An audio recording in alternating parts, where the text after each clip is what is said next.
Let's take out our Bibles and learn together. The Bible reveals a connection between Passover and Messiah. In fact, Paul says, as we learned last week, that Messiah, He is our Passover. So someone who loves Messiah, who believes in Yeshua, this one is going to want to know as much as he can about Passover. Take out your Bible and look with me to the book of Mark and chapter 14. This entire chapter, as well as the next one, is dedicated to Passover. And it's very important if we're going to understand what Messiah did in that final week of his life. If we're going to understand why he laid down his life when he did, then we need to understand everything possible we can concerning this festival of Passover and the Feast of Unleavened Bread. Look with me, if you would, to verse 12. Now, let me tell you that there's going to be some differences between how I share this scripture with you, that is, how I translate it, and what's written in your Bibles. And the reason for that is simply that oftentimes we are lazy when it comes to the Word of God. And oftentimes people did not put the emphasis as they should on every word and how that word is constructive in the biblical language. In fact, what we're going to see in this first verse we're going to study is something that is shameful. And I say shameful because there's no way that someone should write this down and believe it's a proper translation of what's written in the scripture. Because if we accept it as although all translations do, we're going to find that it does not make sense. Now, what is that? Again, verse 12. And for the sake of the first day of unleavened bread. That's what it should say. Now, this expression at the beginning, we have to understand that grammar is important. And this is in the Greek construction known as the dative. There's four primary constructions. There is the nominative, there is the genitive, there's the dative as we have here, and also the accusative. There's one other one, the vocative, but it's very rare in the Bible. And the dative speaks about a purpose, for the sake of something. And what we find here is that we're talking about for the sake of the first day of unleavened bread. Now, most of your Bibles will say, and this is incorrect, they ignore the influence, the significance of the dative. They translated on the first day of unleavened bread. That is an impossibility. What we're going to find is this. The disciples, look again at verse 12. For the sake of the first day of unleavened bread, and they're talking when the Passover is sacrificed. Now, they're talking about this in a general sense because we know something. We know that the Passover lamb is not sacrificed on the first day of unleavened bread. Rather, it's the day before. The first day of unleavened bread, according to the scripture, I would refer you to the book of Leviticus chapter 23. Beginning in verse 9, there's a section there concerning this holiday. And we learn that Passover is the 14th day of the Jewish month of Nisan. The first day of unleavened bread is the next day, the 15th day of Nisan.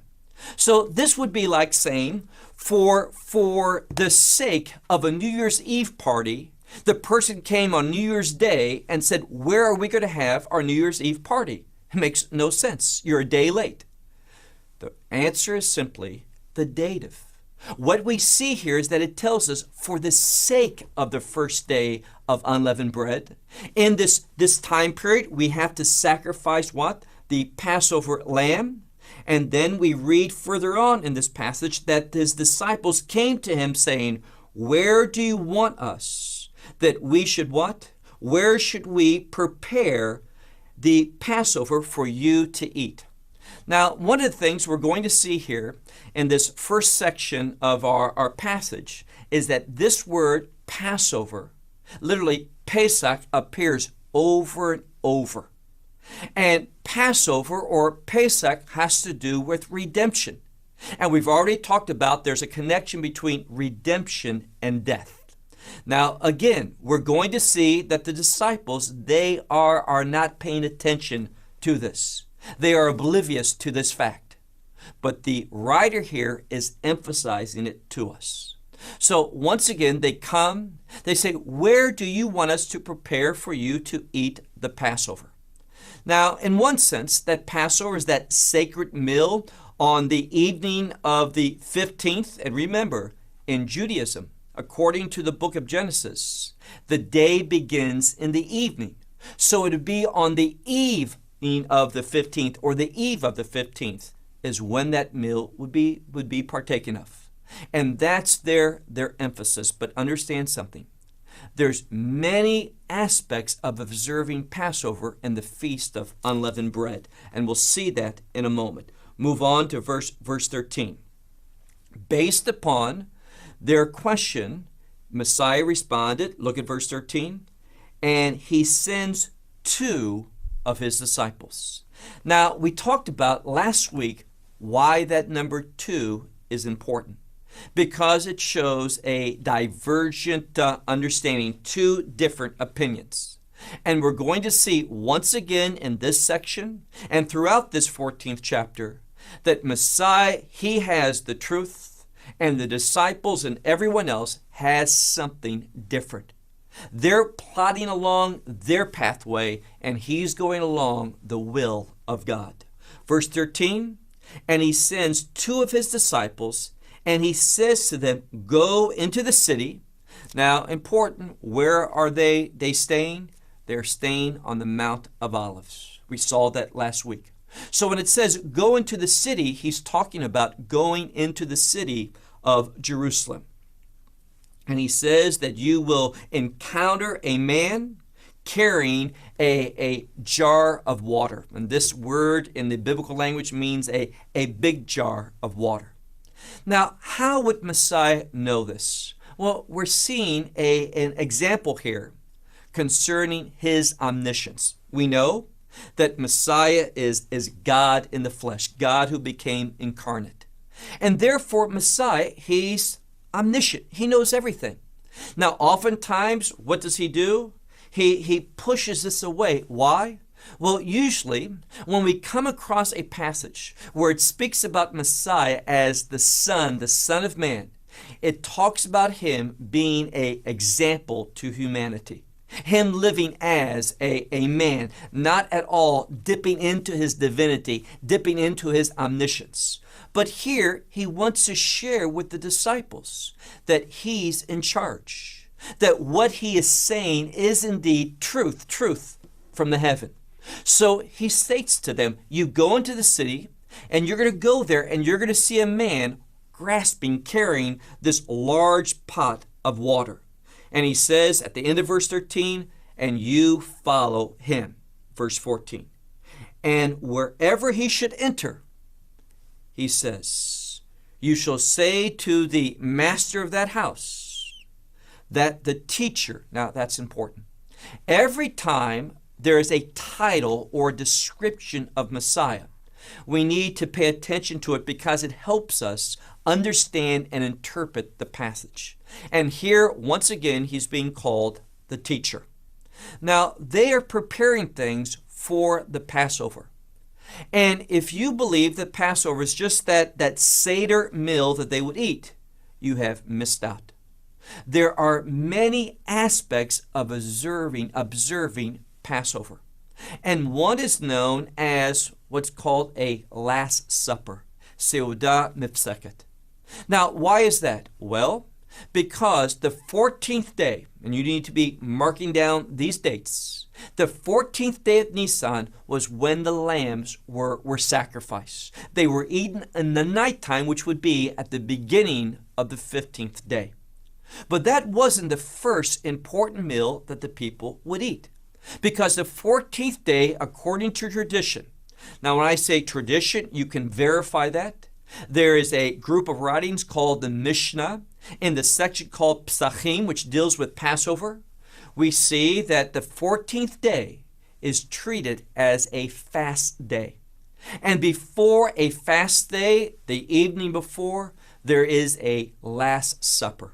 Now, you've heard that term before, the Last Supper. It is not a Passover Seder. It is another meal that has to do with another important observance for Passover, and that is observing the 14th day as a fast day. Why is that? Well, there's a couple reasons, but the primary one is this. Fasting shows our dependence not upon the earthly or the physical, as in food, but fasting shows our dependence upon God.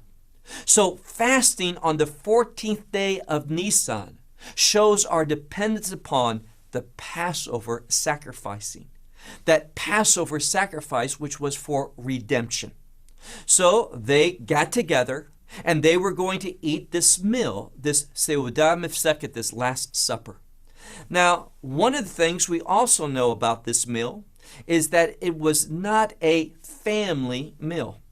By and large, what would happen? The man would come home and there was an inspection of his home to make sure that all the chametz, everything that was leaven, was removed from the house. If he found anything, it would be burnt up the next day.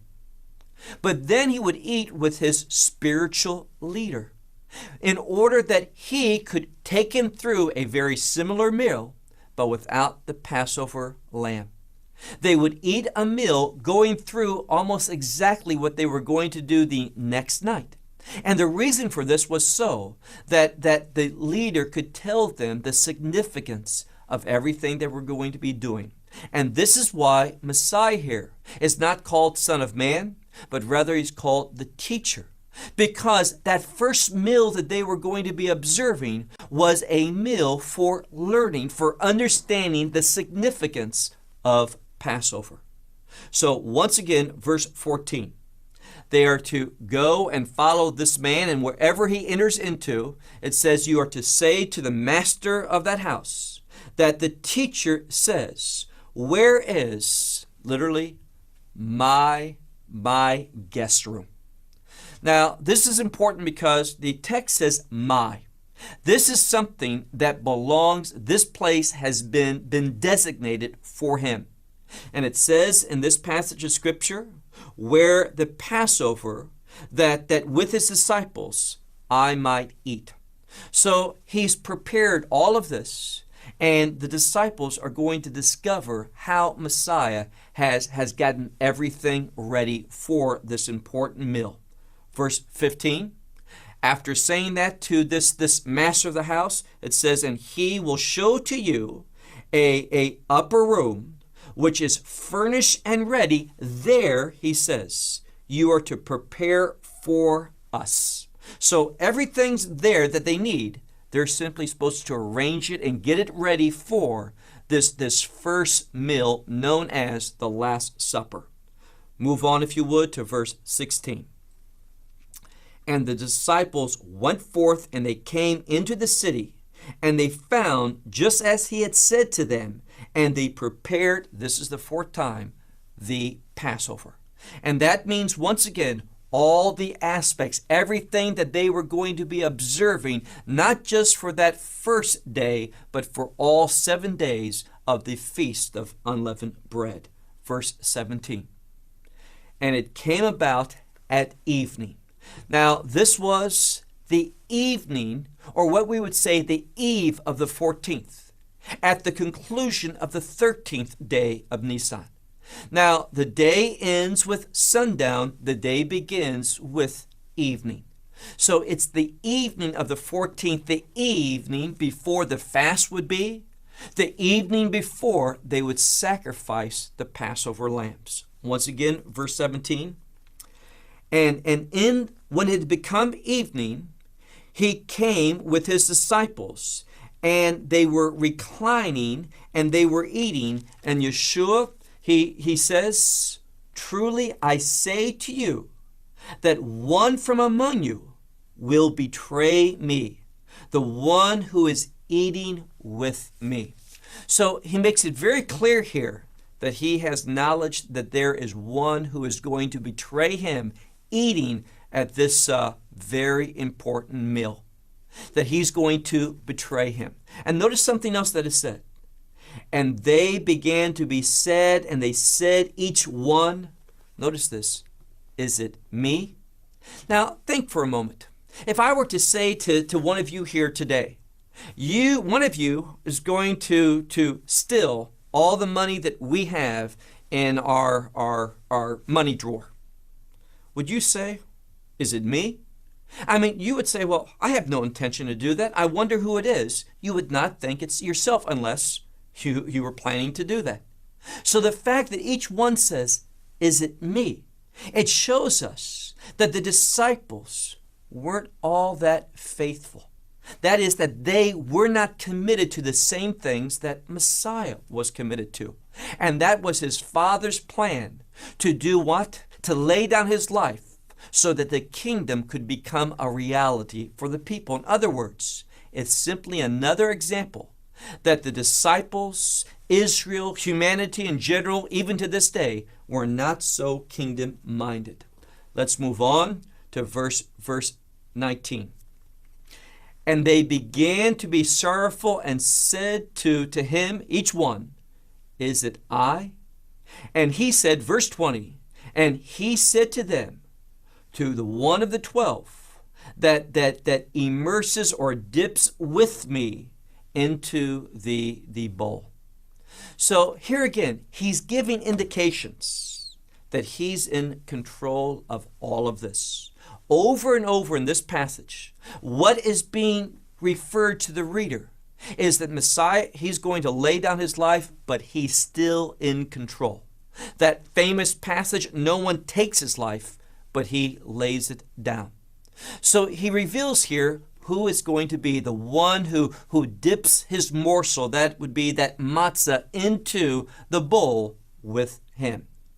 Verse 21. Now he speaks about the implications. Verse 21, he says, the Son of Man goes just as it's written of him. Now, what I want you to see here is that over and over throughout the Gospels, what we see is this.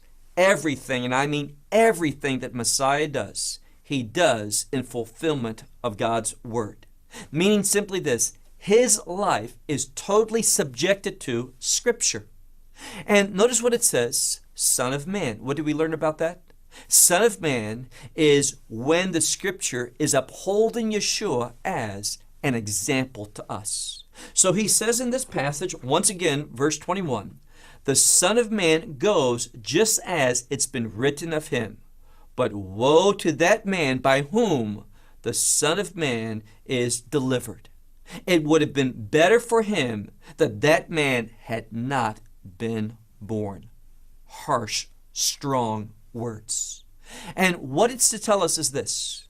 Those who work against the purposes of God, those who betray Messiah, do not keep covenant with him, it says. It would have been better. They were not ever even born.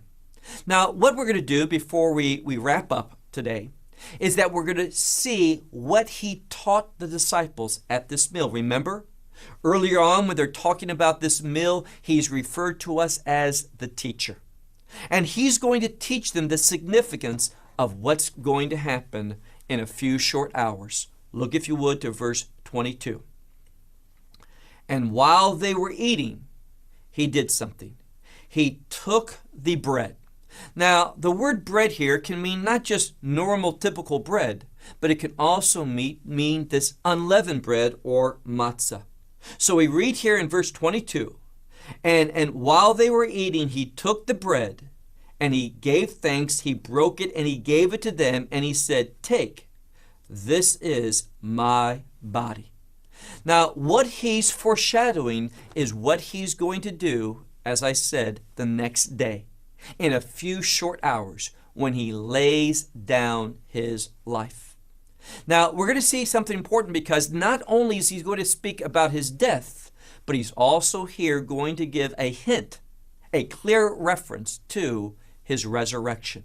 And in the same way that it's an absolute necessity that he would die, also for the will of God to be done, for that victory to be achieved, there's also a necessity of the resurrection.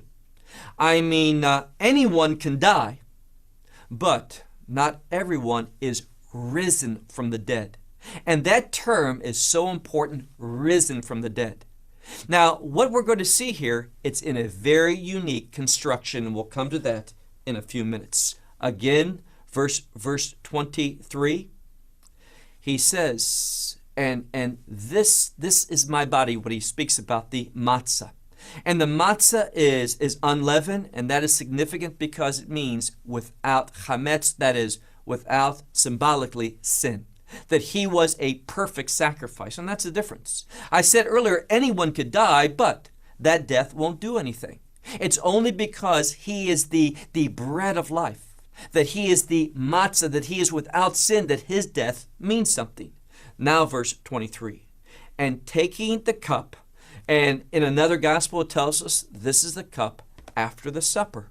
They had finished eating, and this was the final few blessings that would wrap up this meal.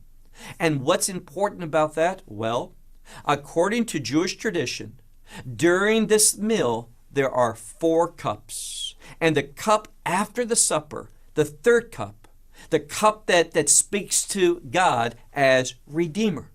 So he does something here. He speaks, the context is, from what's taking place, is redemption. And that's why he says, verse 23, and taking the cup, he gives thanks. He gives it to them. And drink, he says, drink from it all. Meaning everyone, this is for all people. Everyone needs this what? Well, remember the context, redemption. Now, there's another aspect of this redemption that is seen if we've missed it up till now. Look, if you would, to verse 24. And he said to them, not this is my body, that was the matzah, the unleavened bread. But he says here in verse 24, he says, and this is my blood. Now, blood is important because there is an inherent relationship, biblically speaking, between blood and redemption. We've talked about that this is all taking place within the time of Passover. What did the children of Israel do in Egypt? They took that Passover lamb. What was important? Not just its body, but also its blood. And they placed the blood upon the mezuzot ve'mashkof, that is the doorposts and the lintel, as a sign of what? Of redemption. And that redemption caused the judgment of God that came upon Egypt to pass over them. And what he's saying is this, in the same way that blood of the lamb was a necessity not to suffer God's judgment, in that same way, his blood, the true Passover, that's who he is, our Passover lamb, his blood is an absolute necessity so that we can be redeemed from this coming judgment, that eternal judgment that is on the horizon. So he says in this passage, once again, verse 24, this is my blood, and he says, a blood of a covenant. Now, most manuscripts have the phrase new covenant. Now, why is that important? Because when you come in contact with that phrase, new covenant, what should come into your mind is Jeremiah 31. And there is a relationship between the new covenant and the old covenant. That is this, that the same standards of righteousness are there. There's no change. What is the change? Well, God takes those righteous standards, and instead of writing them solely on a tablet or in a book, he writes them upon the tablet of our heart. And there's another benefit. Before, if we were to break those righteous standards, it would mean death. But now the new covenant, because it's ratified not just in blood, but in the blood of the Passover lamb, that is Messiah himself, the blood of the righteous one, the only righteous one. It now has a power to it. That new covenant has to do with a renewal. It continually renews God's covenant with us. And what's the last part of it? He says, if you sin, I will no longer remember their sins, but will forgive them. And that's the aspect. Through the blood of the Lamb, the blood of Messiah, we have eternal forgiveness. Once again, verse 24, he says, this is my blood of the new covenant, which has been poured out for many. verse 25. Truly I say to you that no longer shall I drink of it. Drink of what? Well, he uses a very important expression, the fruit of the vine. Now, if you're not Jewish, you may not know that term. But if you are Jewish, it's a prayer that we say each Shabbat and every time we drink from the fruit of the vine, that is grape juice or wine. And that prayer is known as the Kiddush, meaning sanctification. What we find is this, that this redemption makes a reality of something, and that is God's sanctification. That's what Kiddush means. It tells us something else, because sanctification has to do with being set apart for a purpose. So what he's saying is this: I have come into this world, I have been set apart to enter into this world to do what? To do the work of redemption. And what's that added bonus of redemption? Not just that we become the people of God, but the eternal people of God, because that new covenant has that aspect of forgiveness. So he says in verse 25, truly I say to you, no longer will I drink of it, that is, from the fruit of the vine, until those days, or that day, when I drink of it anew, where? In the kingdom of God. And what I want you to see is this emphasis that appears over and over throughout the Gospels of the kingdom. Understand, there's this inherent relationship between redemption and the reality of the kingdom. Without experiencing redemption, let me say it another way, without having a Passover experience. Why do I say that? In the same way that those that came out of bondage in Egypt, they all had something in common. They weren't all Jews, but they were a mixed multitude. They all had a Passover experience. And in that same way, the only way that we can come out of the bondage of sin, the only way that we can enter into the covenant of God and enter into His kingdom, is if we have a Passover experience as well with that Passover lamb, Messiah Yeshua. For He is indeed our life.